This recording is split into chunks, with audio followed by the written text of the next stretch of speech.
អ្នកស្រីម៉ាក់បារីម្ចាស់ផ្ទះវីឡានិងហាងនៅតំបន់បឹងត្រកួន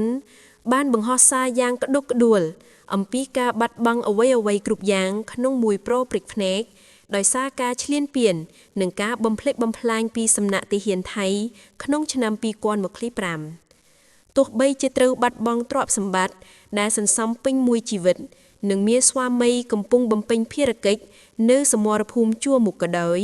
ក៏អ្នកស្រីនៅតែបង្ហាញស្មារតីរឹងមាំនិងជំនឿចិត្តយ៉ាងមុតមាំលើការដឹកនាំរបស់រាជរដ្ឋាភិបាលកម្ពុជាក្នុងការជួយរកយុត្តិធម៌និងដោះស្រាយឲ្យរូបអ្នកស្រីក៏ដូចជាប្រជាពលរដ្ឋដទៃទៀតបានវិលត្រឡប់ទៅរស់នៅស្រុកកំណើតវិញក្នុងពេលឆាប់ៗ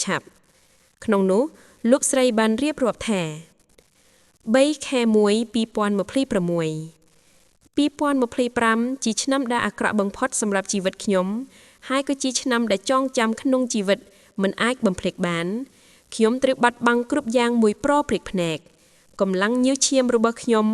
រយៈពេលចុងមួយជីវិតរបស់ខ្ញុំត្រូវបានបំផ្លាញដោយពួកចៅសៀមចង្រៃ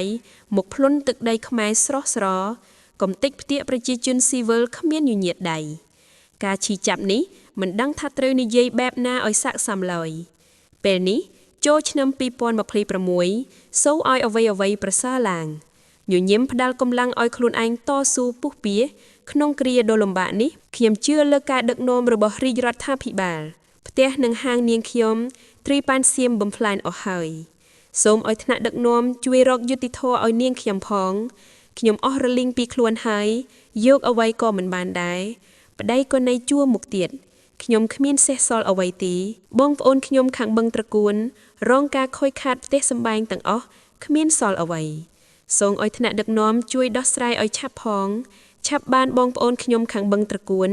ឆាប់បានទៅរស់នៅផ្ទះវិញផងខ្ញុំជឿជាក់លើរាជរដ្ឋាភិបាលនឹងអាចដោះស្រាយបាន